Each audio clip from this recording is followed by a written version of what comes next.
عبداللہ بن عباس رضی اللہ عنہ سے روایت ہے، نبی صلی اللہ علیہ وسلم نے عباس بن عبد المطلب رضی اللہ عنہ سے فرمایا، اے چچا جان عباس، کیا میں آپ کو کچھ عطا نہ کروں؟ کیا آپ کو کچھ عنایت نہ کروں؟ کیا میں آپ کو کوئی تحفہ پیش نہ کروں؟ کیا میں آپ کو 10 اچھی خصلتوں والا نہ بنا دوں کہ جب آپ یہ عمل کریں تو اللہ تعالیٰ آپ کے اگلے پچھلے پرانے نئے انجانے میں اور جان بوجھ کر کیے گئے تمام چھوٹے بڑے پوشیدہ اور ظاہر گناہ معاف فرما دے؟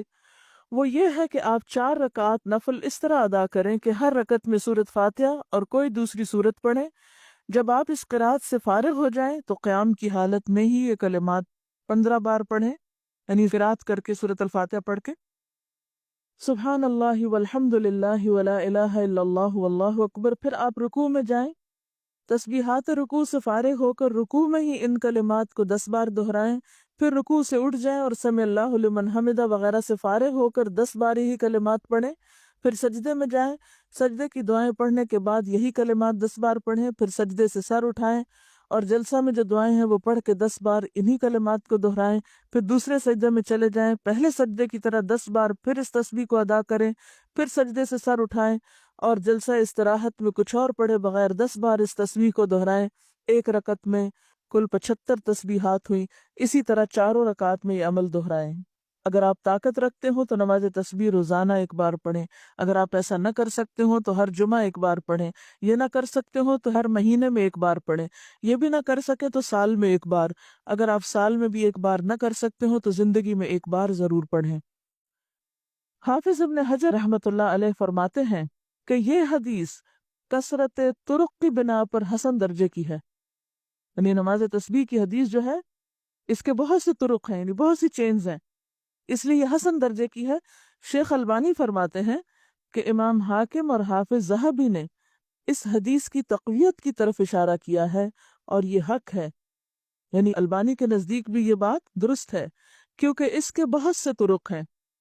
علامہ مبارک پوری شیخ احمد شاکر نے بھی اسے حسن کہا ہے، جبکہ خطیب بغدادی، نووی، ابن صلاح نے اسے صحیح کہا ہے۔ بعض اوقات صحیح لغیر ہی ہوتی ہے، یعنی ایک چین میں اگر ایک چیز کی کمی تو دوسرے میں وہ نہیں، تو ایک کی کمی دوسرے نے پوری کر دی تو وہ حسن کس درجے پہ آ گئی؟ صحیح کے، لیکن وہ صحیح لذاتی ہی نہیں بلکہ لغیر ہی ہے، یعنی خود سے صحیح نہیں تھی بلکہ دوسری چین نے اس کو صحیح بنا دیا۔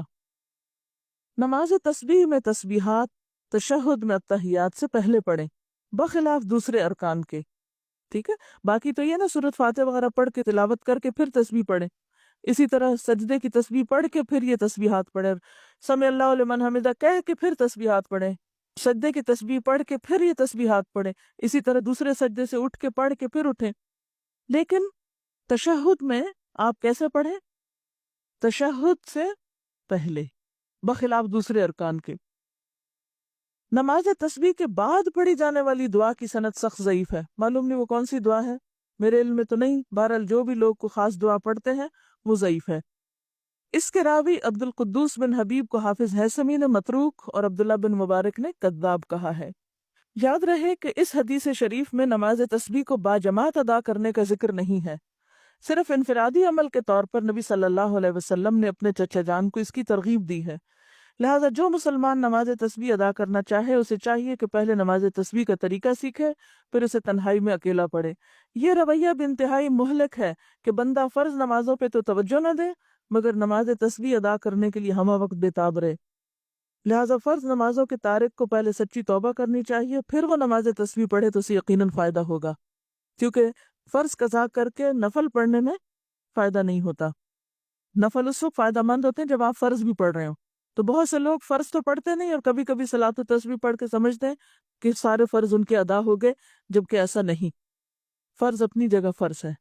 وآخر دعوانا ان الحمد للہ رب العالمین، سبحانک اللہم وبحمدک، نشہد ان لا الہ الا انت، نستغفرک ونتوب الیک۔